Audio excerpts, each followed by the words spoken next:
Bonjour à tous, comment allez-vous aujourd'hui? Hari ini kita akan belajar mengenai les pronoms personnels sujets, yang dimana merupakan kata ganti untuk menggantikan subjek yang berada di sebuah kalimat. Nah, untuk les pronoms personnels sujets terdapat dua jenis.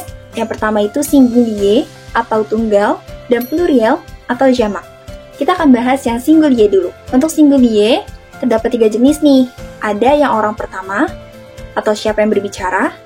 Orang kedua, diarahkan kepada siapa kita berbicara. Dan orang ketiga, kita membicarakan siapa. Untuk orang pertama, kita bisa menggunakan je, yang artinya saya atau aku. Yang kedua, untuk orang kedua, kita bisa menggunakan tu, yang artinya kamu. Dan yang ketiga, il untuk dia laki-laki, dan elle untuk dia perempuan. Nah, untuk yang pluriel sama ada tiga juga. Yang pertama, nous, yang artinya kami atau kita. Yang kedua, ada vous. Nah, untuk vous sendiri ini dia memiliki dua arti, teman-teman.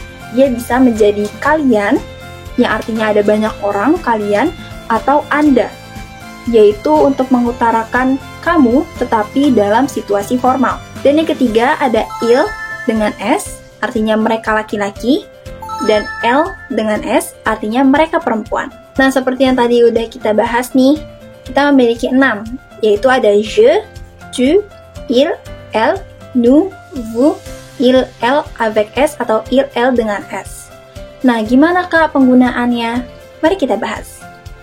Contohnya, di sini aku sudah memiliki kalimat belajar bahasa Prancis atau apprendre le français. Kita akan mulai dari je dulu. J'apprends le français. Saya belajar bahasa Prancis. Tu apprends le français. Kamu belajar bahasa Prancis.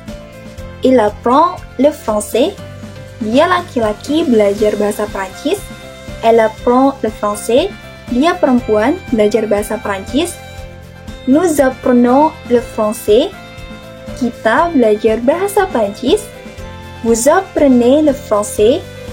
Kalian belajar bahasa Prancis. Atau Anda belajar bahasa Prancis.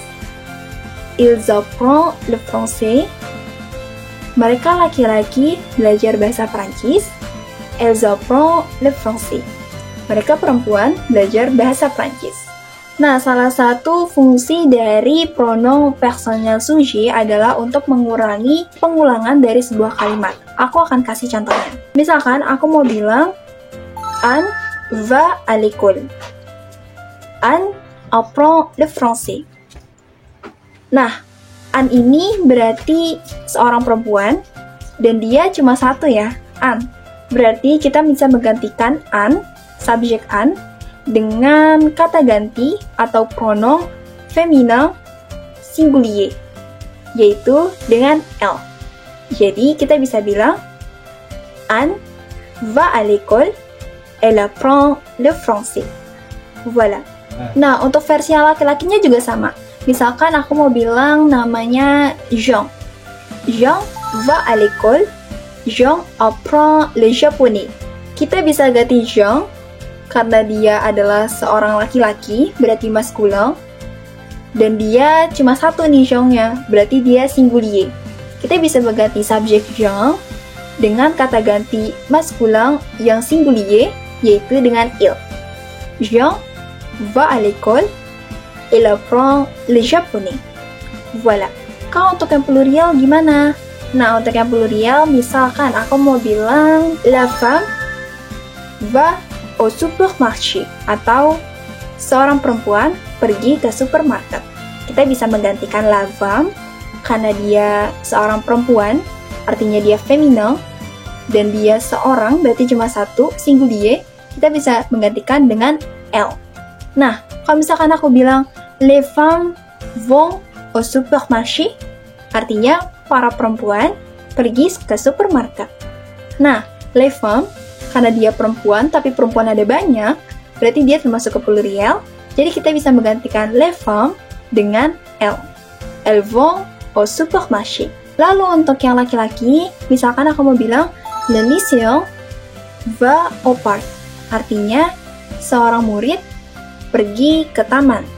Nah, muridnya ini maskulin, dan dia cuma satu karena seorang murid. Berarti kita bisa menggantikan subjek le lycéen dengan il va au parc. Kalau misalkan aku ganti jadi les lycéens vont au parc, artinya para murid pergi ke taman. Kita bisa menggantikan karena les lycéens itu murid-murid, artinya murid ada banyak, berarti dia masuk ke maskulin dan plurial. Kita bisa menggantinya dengan il. Ils vont au parc. Kak, kalau misalkan tadi murid-muridnya ternyata ada yang cewek, nggak cuma cowok aja gimana, Kak? Nah, jadi kalau misalkan dalam konteks plurial, di mana di situ ada gabungan antara perempuan atau laki-laki, antara feminin dan maskulin, di situ kita menggunakan yang maskulinnya. Jadi kalau misalkan ada an dan juga Jean, kalau kita mau bilang mereka, si an dan Jean ini, kita menggunakan il. Sekalipun ada si an yang perempuan, tapi kita tetap menggunakan pronom untuk plurial maskulin. Nah, itu dia le pronom personnel sujet. Comment? Le français, c'est facile, n'est-ce pas? Kalau misalkan ada yang masih kalian bingungin, boleh ditanyakan di kolom komentar ya. Sampai ketemu di video selanjutnya. Au revoir!